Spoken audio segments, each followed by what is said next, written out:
Hello again. This is Rebel Time Lady slash Tomberry Queen slash blah blah blah blah something about sleep.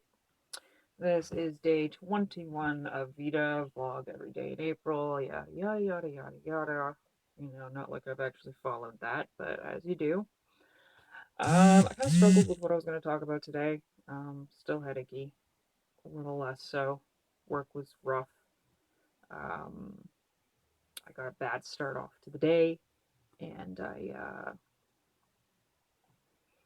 guess I smacked my alarm off, like off, not hit snooze a few times like I do. So what I'm assuming is that I hit REM sleep before I woke up, or before the alarm went off, and then I smacked the alarm off in my sleep. So I had about 15 minutes to get ready and leave and get to work. And Garlic is telling me she's off to bed. You won't see this until later, but night. Um, Uh, yeah. And I still woke up feeling exhausted, so clearly I wasn't asleep for long enough. So yeah. Uh, so unfortunately, I wasted a perfectly good opportunity to vlog about something by spewing it out into the Discord chat of Evil Incorporated. Basically, there's a series of documentaries on about King Tut. Well, more specifically, his funerary treasures and all this stuff about how they're moving them into a new museum out of its original home. Well, actually, it was in several different places. The bulk of the treasures, most of the stuff that people are used to seeing in pictures or in documentaries and stuff, is all of the kind of showpieces. So a lot of that was on display in the Cairo Museum. A lot of the other artifacts had been buried in like a sub basement or something, and then there's other things like there are two baby mummies, which are purportedly Tut and Anka Senamun's children. Um, but I mean, with DNA that old, it's kind of hard to be able to get definitive. You can match markers, but I mean, it's really hard to get a complete genome from desiccated, ancient, 3,000 plus year old flesh. They were apparently stored in a hospital, and I did catch them in the second part that I managed to watch. I'm recording it now because now I want to see what else they have to say. I'm just gonna make a vlog about this anyway. Fuck it. Um, they showed the condition of the babies. They're not good. Apparently, there's evidence that whatever hospital they were in, they had some bugs, and like they're just starting to disintegrate, which is awful. I don't even. I mean, I've read a lot about conservation. I mean, there was a long time where, I mean, I'd still love to be involved in archaeology or Egyptology or even museums or something like that. I think, you know, as a passion job, that's one of the things that I had always wanted to do. I learned how to spell archaeologist long before any child should. Um, but yeah, the documentary, it's like there are points that are interesting to me. Um, because they're showing a lot of artifacts that have never been, like, I've never seen them outside of books, pictures and books. So seeing live footage of some of the more mundane things is really interesting to me because I mean that's the stuff that really kind of makes it hit home that this was a young man, this was a person, you know. Um, so that was nice. But my problem is that the way these documentaries talk down kind of it pisses me off. And the problem for me is that, as I said in the Discord, I'm a pedant. I am. I don't know why I didn't even think of that sooner, but it's the truth. Am one of those people that when I get an interest in something, I go hard. I devour information. I'm a person that has a need to know things. And like I said before, I need to know how things work. I need to know everything that I can consume, you know. and that doesn't really end. It just, I guess I cycle through things. Like the interest is always there in everything that I've, you know, put my focus on. However, I cycle through different things because sometimes you just don't get information, you know. Like I was talking about how I have an interest in marine archaeology, and it doesn't begin and end. It may begin with the Titanic, but it certainly doesn't end with the Titanic. I had a really big interest in the Lusitania. The Titanic had two sister ships, the Britannic and the Oceanic, and they're both very interesting ships. They both have led very interesting lives. Um, the Erebus and the Terror, um, the two ships, the two Arctic exploration ships, very very interesting to me. I've followed that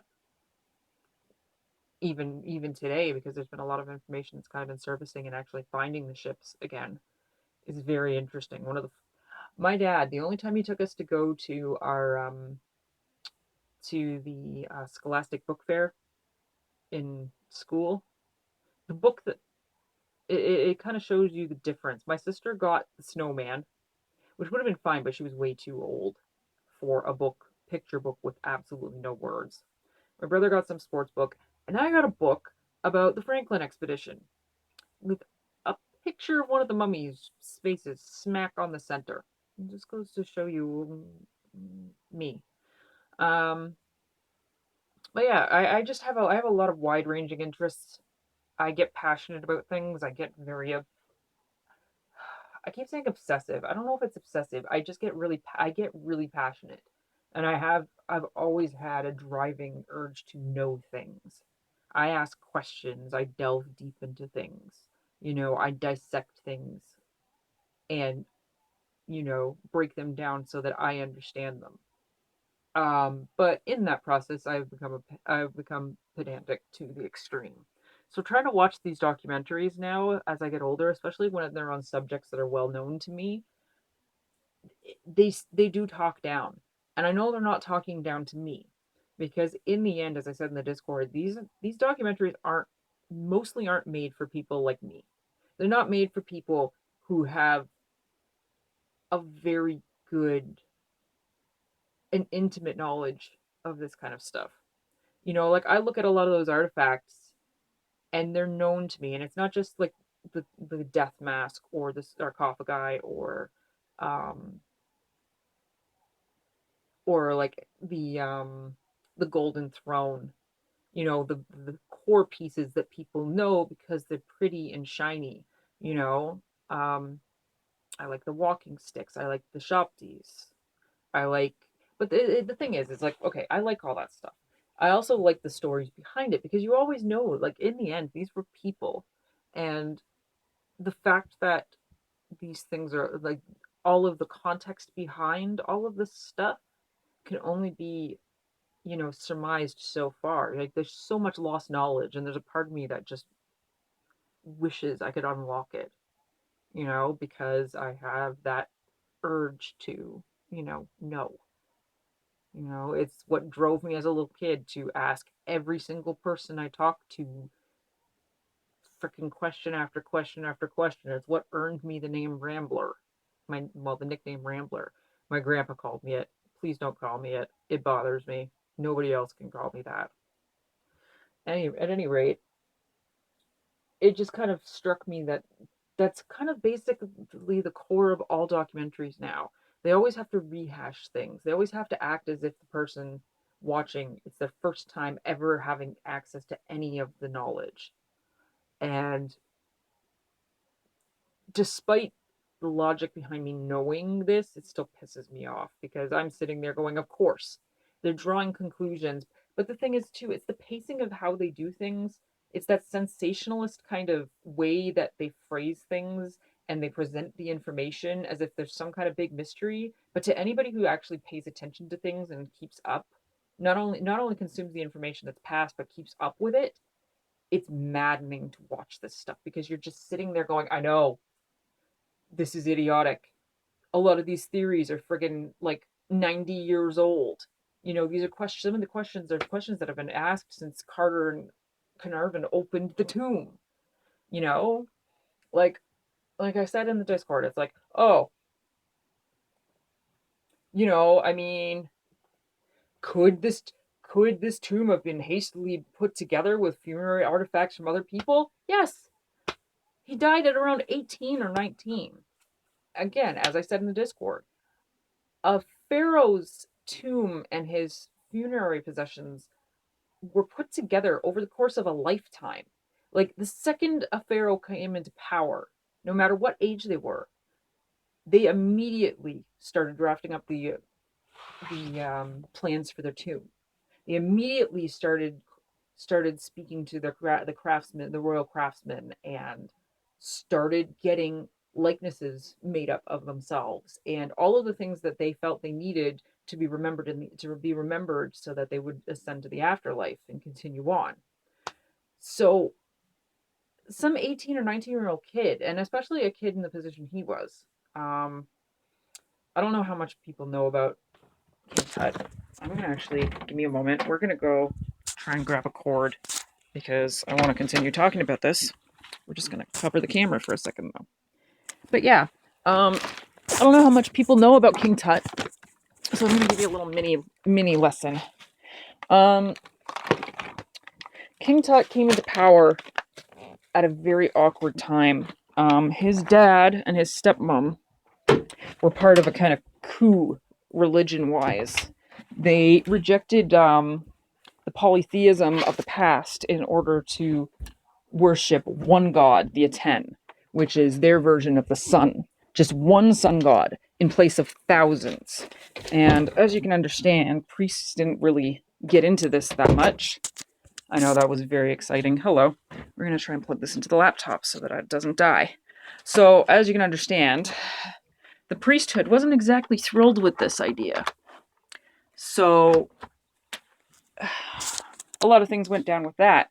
However, the other thing that happened with Akhenaten and Nefertiti, Nefertiti, is that they moved the capital. I think the capital at the time, there's usually two, because I mean, Egypt in a lot of cases before it was unified was split between Upper Egypt and Lower Egypt. And I think the capital was Memphis initially. Don't quote me on that, I'm really tired. Hey, come on, come back, please. Sorry, this is going to be really difficult. You are charging now, right? Okay. But he moved it out into the desert. He built a whole city and dedicated to the Aten. And that really pissed off the priesthood because it eliminated all of these different priests, thousands of gods. They were priests and priestesses that were in charge of all of these shrines. And they had to practice in secret because Pharaoh's word is law. So when things went down and Akhenaten was no longer Pharaoh, a lot of things went down. Tut was put into power, but he was a puppet. Under his name, the original gods were put back into place. His name was changed from Tutankhaten to Tutankhamun after Amun, who was the principal god of ancient Egypt. God, there's so much. But because he was put into power so young, he was puppeted by both the military and the priesthoods. And he married his sister and blah, blah. Sorry, I lost my train of thought. I had a whole big fucking rant going on about this. Anyway, there's a whole lot of shit that went down, but basically because he died so young, they had to kind of pilfer funerary goods from other places. And yeah, I lost my whole train of thought. This is going to be a really interesting vlog, me ranting and raving and devolving into nothing, but this is what happens when my whole day has just been kind of on a slant. But yeah, maybe someday I'll just put together a video where I actually have coherent thoughts and have notes, and I'm not just rambling off the top of my head. There's a lot of knowledge in here, but is so disjointed and disorganized, and tired Amber does not make a very good lecturer. Um, but yeah, ancient Egypt is a really interesting, the ancient Egyptian society was a really interesting society if you have any, you know, interest in that sort of thing. Human development in general interests me, but um, I don't know. There's just something about the Egyptians, you know. Um, I mean, I'm not religious. I'm just going to call that out right now. If there was any doubt about that, I am not a religious person. I took my time when I was younger to study religions. I read religious texts. I went to church first as, you know, because that was a thing to do. But after getting kicked out of Sunday school several times for asking questions that they would not answer, because apparently I was being bad by asking questions that they would refuse to answer, I came to realize that I hated church and I wasn't enjoying myself. And if they're not going to answer my questions, but I mean, that's from a younger stage. As I got older, I just read a whole bunch of religious texts and decided that I don't place my faith in intangible, ideologies. I don't need some invisible person or some, assumed deity hanging over me to determine my fate or to explain why, lightning just struck that tree. I don't need a Zeus. I don't need an Osiris. I don't need a Yahweh. This isn't something that gels with my mindset. And I mean, science is fallible, absolutely. But I feel that there are other explanations for things that make more logical sense to me. So I guess that's just another way that logic triumphs over, you know, emotion and faith for me. Things don't necessarily have to be tangible. I mean, is it possible that there's some kind of way that spirits, I don't know, where our energy lingers on? Who knows? I mean, I'm not the kind of person that will rule all of that out. I mean, if I'm entirely wrong and there's empirical proof of, you know, some kind of, all powerful being, then I'd accept it. But as it stands, it could be or it could not be. And in my mind, as far as I'm concerned, it's not, because I don't feel like there are things in my life that need to be explained away by, you know, some bearded dude. Oh, I got into this. Jesus, Murphy. All right, this is like 18 minutes long. I am going to probably sit down, listen to some music, and maybe try and get to bed a little earlier tonight. I mean, going to bed and sleeping are two different animals entirely, but we'll see, because I kind of want to get up early and do some laundry before I leave to go on a trip to Toronto. Ooh. Okay, God, this shows my waddle really bad. Ladies and gentlemen, this is the Ton waddle. Is this entertainment? Is this funny? Oh, fuck it, no. I'm not good at this, man. I mean, what? I've been doing this for, well, I'd say 21 days, but it hasn't been 21 days, has it? No, it has not. However, I've stuck to it. Um, so yeah, tomorrow I don't know what I'm gonna vlog about. It'll be late. It'll be very late. But I do want to try and get into my costumes at some point. Um, because I like talking about them, and despite the flaws in them, you know, at least my 12 is a really good costume. If I knew where all my Marceline stuff was, I'd dig that out too, but I don't. I think the axe base I made is trashed, which is fine because it was mostly cardboard. But yeah. So this is me rambling for nigh on 20 minutes. Yeah, as usual, if you have any questions, comments, or concerns, list them in the comments below. I might not get to them tomorrow, but I will get to them eventually. And yes, the same with you, Clay. So that's it. Tombury out.